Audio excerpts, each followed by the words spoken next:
In this video, we're diving into how to send email with Node.js using an email API. In our previous videos, we showed you how to do this with SMTP, which is great for basic use cases. A link to this video is available in the description. But if you need a more robust solution, the API method is the way to go. Let's jump in and see how it works. You can also find this information in a detailed article with all the code examples and explanations. Just follow the link in the description to read it on our blog. Email APIs are designed for modern apps. Instead of opening a connection to an SMTP server, your app just sends a POST request to an API endpoint with the email details in JSON. An email service provider like UniOne, SendGrid, and Mailgun receives the request and handles delivery, tracking, retries, and other related processes. Pros of email APIs: much faster delivery, built-in status tracking, support for templates, bulk sending, and error logging. The only downside is that APIs aren't standardized across different services. If you switch providers, you'll need to update your integration code. Let's look at a quick side-by-side comparison of SMTP and email APIs and talk about choosing the right method for your app. If you need fast delivery and real-time tracking, use an email API. It's built just for that. Sending thousands of emails, definitely go with an email API. It handles bulk much better. Already using SMTP and it works fine? Stick with SMTP. No need to change if you don't need extra features. Want to use templates and personalization? Both methods allow this, but APIs offer way more flexibility. For transactional emails like password resets or order confirmations, either method works.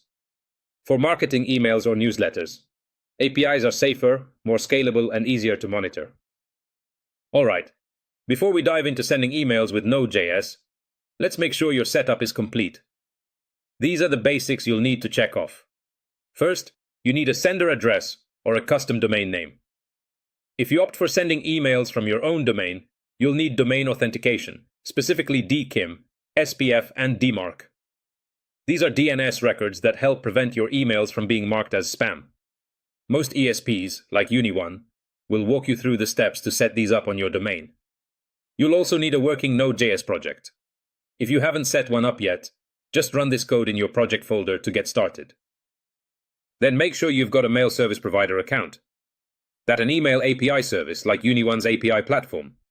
You'll also need your credentials.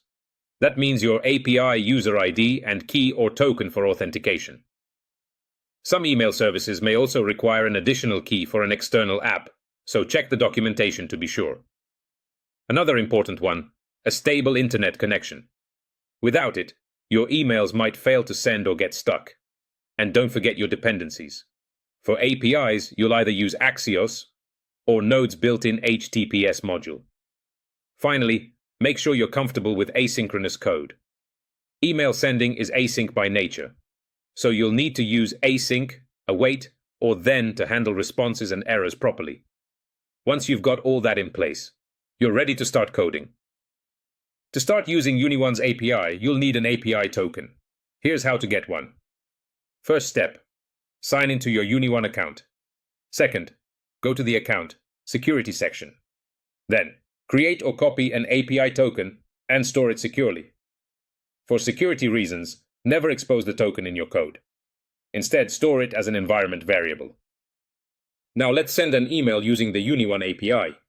We'll use Axios to make the HTTP request. First, install it. Then send a basic message. You must include either the HTML or text part in your message. Also, make sure your from email is already verified. Templates let you reuse layouts and insert dynamic values like name or order ID. They're essential for transactional emails like receipts or password resets. UniOne's API supports two template engines, Simple and Velocity, and lets you upload email templates through the dashboard, so you can easily preview, edit, and reuse them by referencing their template ID in your API calls. To use dynamic templates in your UniOne API requests, follow these steps. First of all, create a template in your UniOne dashboard. Then copy the template ID. And finally, add template engine, template ID, and substitutions to your payload. Here is an example. You can combine templates and inline variables for more flexibility. To attach files, use the Attachments field. The content must be base 64 encoded. Here's the code. Avoid attaching large files. Include a link to cloud storage instead. UniOne also supports inline images using inline attachments. But what if something goes wrong? Here's how to handle API errors gracefully. Common response codes are the following. 200 OK, success.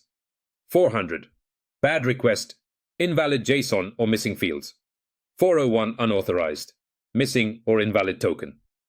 429, too many requests. Rate limit hit. 500, server error, intermediate error, try again later. Fix permanent errors in your code and retry any temporary errors after a short delay. Sending emails to multiple recipients is a common objective and should be done right. When sending emails, you can include 2. Domain recipients, CC, recipients who get a visible copy, BCC, recipients who get a blind copy. Each of these fields can contain several email addresses.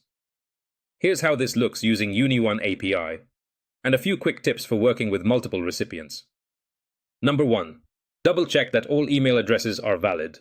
2. Use BCC to protect user privacy. 3. Don't accidentally mix up 2, CC and BCC, especially in automated flows. Personalizing messages. Personalization helps make your messages more relevant. You can personalize by name, order ID, or anything else specific to the recipient. Instead of sending multiple requests, UniOne lets you send a single request with personalized variables for each recipient. This approach is fast and scalable, especially when sending thousands of emails.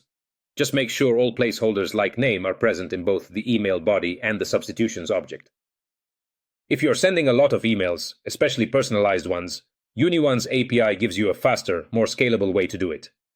The to field in UniOne's API supports arrays of recipients, and you can include up to 500 recipients per request. Each recipient can have their own variable substitutions, so every email will be personalized, but you only send one single request. Here's an example. This approach has major benefits. It reduces API requests, speeds up bulk sending, and makes personalization simple at scale. For even larger campaigns, UniOne supports asynchronous sending with tracking, so you don't need to handle retries or delivery monitoring on your own. Throttling and queue management. When sending lots of emails, you need to control the speed. This is called throttling. It helps you avoid hitting server limits or getting flagged as spam. Most SMTP and email APIs limit the number of messages you send per minute. If you go over, you might get errors like 429, too many requests. Best practices of a queue management include the following. First one, add short delays between batches. Next, retry on temporary errors, and use a job queue like Bull to manage rate limits and retrace. Now here is a code example with Bull. Each job sends one email. Bull takes care of spacing, retries, and logging. Great for high-volume email sending with Node.js. These were the key things you need to know about sending emails with Node.js via API. We also have a separate video where we show how to send emails using SMTP. Check it out if you haven't already. Make sure to subscribe so you don't miss future tutorials. See you on the channel.